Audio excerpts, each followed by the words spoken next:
What is going on, guys? It's Kickvex here, and today we're diving into one of the most confusing, frustrating, and emotional stories of modern football. This isn't just about a talented player who failed to reach expectations. It's about a prodigy who was crowned too early, priced too high, and burdened with a legacy no one could realistically inherit. This is the story of João Félix, the wonder kid, the expectation, and why he never became the next Cristiano Ronaldo.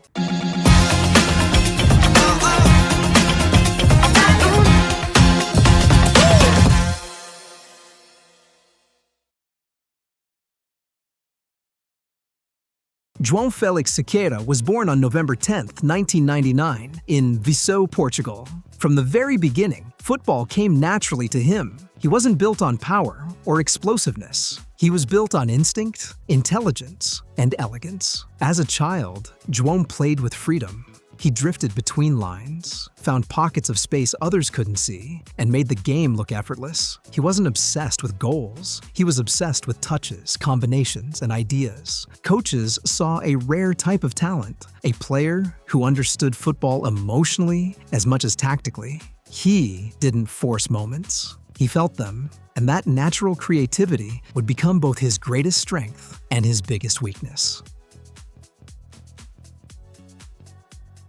João Félix's rise at Benfica was sudden and explosive. Thrown into the first team, he didn't just adapt, he dominated. Goals, assists, movement, composure, everything clicked instantly. In one season, Félix went from unknown prospect to Portugal's brightest star. He scored in big games, decided title races, and carried himself with the confidence of a seasoned professional. But the most dangerous thing wasn't his talent, it was the timing. He exploded in an era desperate for the next Ronaldo. And suddenly, that label was placed on his shoulders before he had even learned how to carry it. When Atlético Madrid paid 126 million euros for João Félix, his career changed forever. Overnight, he wasn't a young talent anymore. He was an expectation. He wasn't allowed to grow. He was expected to deliver instantly. Goals, titles, leadership, legacy. But Félix didn't move as a finished star. He moved as a developing artist. And Atlético Madrid was not a place built for artists. At Atlético, João Félix entered a system built on discipline, structure, and defensive sacrifice. Creativity was controlled. Freedom was limited. Félix tried to adapt. He worked harder, dropped deeper, pressed more, but every adjustment took something away from his natural game. Moments of brilliance appeared, flashes of genius, perfect touches, intelligent runs, but they were isolated. The system never fully trusted him, and he never fully trusted the system.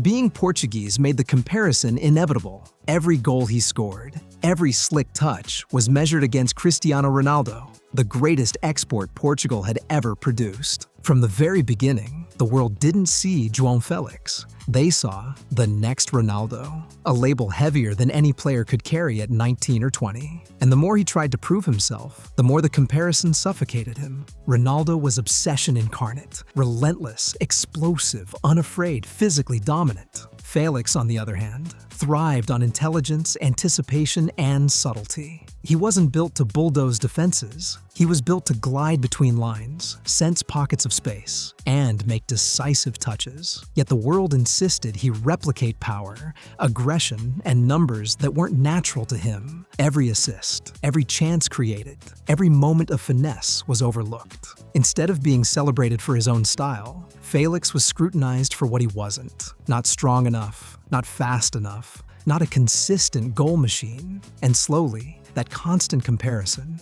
placed on shoulders far too young, began to erode the confidence of a player who could have thrived on his own terms. As the pressure mounted, Félix's confidence started to show cracks that the cameras never missed. Subtle shifts in his body language betrayed a player under stress. Shoulders sagging after a missed pass, hesitation in decisions that once came naturally. a glance toward the touchline, searching for approval. Mistakes lingered longer in his mind than they ever had to, and the weight of expectation turned routine touches into moments of anxiety. Instead of demanding the ball, he started waiting. Instead of creating chances, he paused to calculate. Every hesitation allowed defenders to close him down, stripping away the fluidity that made him magical at Benfica. Football at the elite level punishes doubt instantly, and for Félix, hesitation became a habit. What was once instinctive brilliance now came filtered through second-guessing, and the confidence that fueled his early rise was replaced by fear, not of failure, but of the relentless judgment that accompanied it. Slowly, João Félix became trapped between talent and insecurity, a young genius burdened by the weight of expectation. Chelsea, Barcelona, temporary solutions, short-term hope. Every move promised freedom, but none offered stability. Félix showed moments of quality, flashes of what could have been, but never long enough to build momentum. A player without a home is a player without identity, and João Félix never had the time or trust to truly become himself. João Félix didn't fail because he lacked ability. In fact, his technical skill, vision, and football intelligence remain elite. The reason it never fully worked is far more subtle and tragic. Football demanded he become something he was never designed to be. Teams paid massive fees, labeled him as a finished superstar, and expected instant dominance, physicality, goal-scoring consistency, and leadership, none of which aligned with his natural style. He needed patience, tactical freedom, and a nurturing environment to grow. Yet every context he entered forced compromise. The talent never disappeared. It still flashes in moments of brilliance, but it was never fully protected.